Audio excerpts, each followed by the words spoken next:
കുടിക്കാൻ വെള്ളമില്ല, പ്രവർത്തിക്കാത്ത ശൗചാലയങ്ങൾ, രാപകലില്ലാത്ത ജോലി.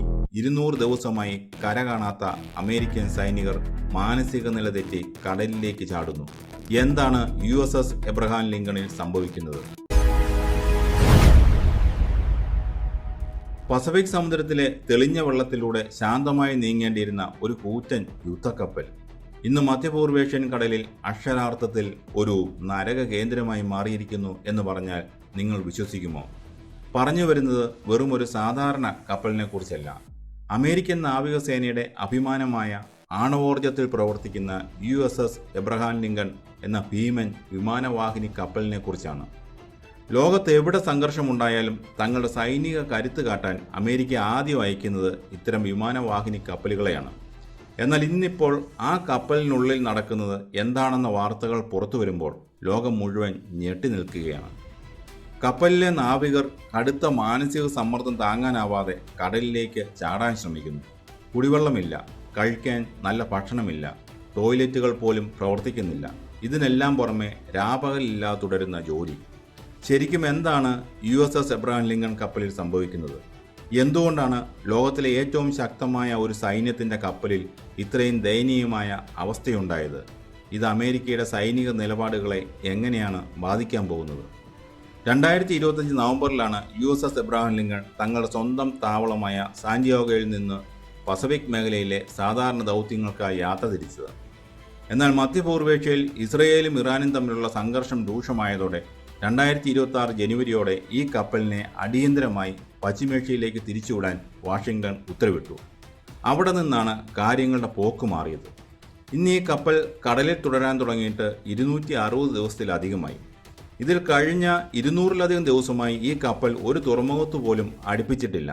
അതായത് ഇതിലുള്ള ആയിരക്കണക്കിന് നാവികർ മാസങ്ങളായി കരക്കിറങ്ങിയിട്ടില്ല. കഴിഞ്ഞ 8 മാസത്തിനിടയിൽ 10,000-ലധികം തവണയാണ് ഈ കപ്പലിൻ്റെ ഡെക്കിൽ നിന്ന് യുദ്ധവിമാനങ്ങൾ പറന്നുയർന്നത്. ഇറാന്റെയും അവരുടെ കൂട്ടാളികളുടെയും മിസൈലുകളെയും ഡ്രോണുകളെയും നിരന്തരം പ്രതിരോധിക്കുക എന്നതായിരുന്നു കപ്പലിലെ സൈനികരുടെ ജോലി. രാപകലില്ലാതെ ഉറക്കമൊഴിഞ്ഞ് അവർ ജോലി ചെയ്തു. പക്ഷെ പുറത്തു നിന്നുള്ള ഭീഷണിയേക്കാൾ വലിയൊരു ഭീഷണി കപ്പലിനകത്ത് രൂപം കൊള്ളുന്നുണ്ടായിരുന്നു. കടുത്ത ജോലിഭാരവും വിശ്രമമില്ലായ്മയും നാവികരെ ശാരീരികമായും മാനസികമായും തളർത്തി. കഠിനമായ മാനസിക സമ്മർദ്ദം സഹിക്കാനാവാതെ കപ്പലിലെ ചില നാവികർ കടലിലേക്ക് ചാടി ആത്മഹത്യ ചെയ്യാൻ ശ്രമിച്ചു. സഹപ്രവർത്തകർ ഉടനടി ഇടപെട്ടതുകൊണ്ട് മാത്രമാണ് പലരുടെയും ജീവൻ രക്ഷിക്കാനായത്. ഒരു നാവികൻ കപ്പലിൽ നിന്ന് കടലിൽ വീഴുകയും മണിക്കൂറുകൾ നീണ്ട തെരച്ചിലിനൊടുവിൽ അദ്ദേഹത്തെ സുരക്ഷിതമായി രക്ഷപ്പെടുത്തുകയും ചെയ്തിരുന്നു. കപ്പലിലെ ജീവിത സാഹചര്യങ്ങൾ അതിദയനീയമാണെന്നാണ് പുറത്തുവരുന്ന റിപ്പോർട്ടുകൾ സൂചിപ്പിക്കുന്നത്. ആയിരക്കണക്കിന് നാവികർക്ക് ആവശ്യമായ ഭക്ഷണം കപ്പലിൽ കൃത്യമായി ലഭിക്കുന്നില്ല. കുടിവെള്ളത്തിൽ മാലിന്യം കലർന്നതായും ചൂടുവെള്ളം ലഭിക്കുന്നില്ലെന്നും പരാതിയുണ്ട്. പ്ലംബിംഗ് സംവിധാനങ്ങൾ തകരാറിലായതോടെ ഭൂരിഭാഗം ശൗചാലയങ്ങളും പ്രവർത്തിക്കുന്നില്ല. ചുരുക്കത്തിൽ ശത്രുക്കളുടെ ആക്രമണത്തേക്കാൾ അമേരിക്കൻ നാവികരെ ഭയപ്പെടുത്തുന്നത് കപ്പലിനുള്ളിലെ ഈ ദയനീയ ജീവിത സാഹചര്യങ്ങളാണ്.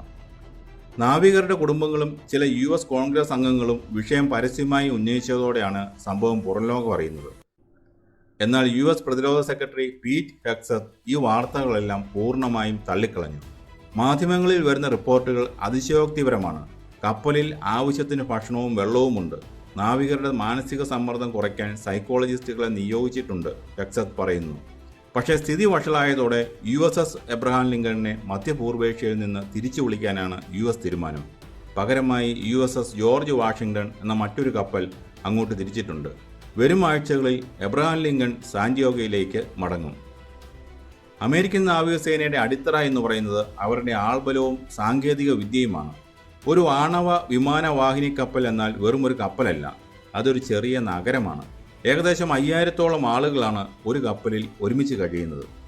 അവിടെ ഇത്തരമൊരു അവസ്ഥയുണ്ടായാൽ അത് നൽകുന്ന സന്ദേശം എന്താണ്? ഒന്ന്, സൈന്യത്തിൻ്റെ മാനസിക വീര്യം തകരുന്നു. ലോകത്തിലെ ഏറ്റവും ചെലവേറിയതും ആധുനികവുമായ ആയുധങ്ങൾ കൈവശമുണ്ടായിട്ടും അത് പ്രവർത്തിപ്പിക്കുന്ന മനുഷ്യരുടെ അവസ്ഥ ദയനീയമാണെങ്കിൽ ആ സൈന്യത്തിന് കൂടുതൽ കാലം പിടിച്ചു നിൽക്കാനാവില്ല. തുടർച്ചയായ ദൗത്യങ്ങൾ നാവികരുടെ മാനസിക ആരോഗ്യം തകർക്കുകയാണ്. 2, US പ്രതിരോധ നയത്തിലെ വിള്ളലുകൾ. മധ്യപൂർവേഷ്യയിലെ സംഘർഷങ്ങൾ നീണ്ടുപോകുമ്പോൾ സൈന്യത്തെ അമിതമായി ഉപയോഗിക്കേണ്ടി വരുന്നു. കപ്പലുകൾ മാസങ്ങളോളം തുറമുഖങ്ങളിൽ അടുപ്പിക്കാതെ കടലിൽ നിർത്തുന്നത് സൈനികരുടെ അസംതൃപ്തിക്ക് കാരണമാകുന്നു. 3. ശത്രുക്കൾക്ക് ലഭിക്കുന്ന അവസരം. അമേരിക്കൻ സൈന്യത്തിനുള്ളിലെ ഇത്തരം ആഭ്യന്തര പ്രശ്നങ്ങളും നാവികരുടെ തളർച്ചയും ഇറാന്റെയും മറ്റ് എതിരാളികളുടെയും ആത്മവിശ്വാസം കൂട്ടാൻ മാത്രമേ ഉപകരിക്കൂ. അമേരിക്കൻ പ്രതിരോധ സംവിധാനത്തിൻ്റെ പോരായ്മയായി ഇത് ചൂണ്ടിക്കാണിക്കപ്പെടും.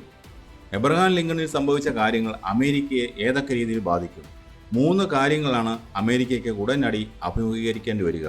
ഒന്നാമതായി, USS എബ്രഹാം ലിങ്കൺ മടങ്ങുമ്പോൾ പകരം പോകുന്ന USS ജോർജ് വാഷിംഗ്ടണിനും സമാനമായ സാഹചര്യങ്ങളെ നേരിടേണ്ടി വരുമോ എന്ന ചോദ്യമുണ്ട്. മധ്യപൂർവേഷ്യയിലെ സംഘർഷം അടങ്ങാത്തിടത്തോളം കാലം പുതിയ കപ്പലിലെ നാവികർക്കും ഇതേ സമ്മർദ്ദം അനുഭവിക്കേണ്ടി വരും. രണ്ടാമതായി, US കോൺഗ്രസ് ഈ വിഷയത്തിൽ ശക്തമായ അന്വേഷണം നടത്താൻ സാധ്യതയുണ്ട്.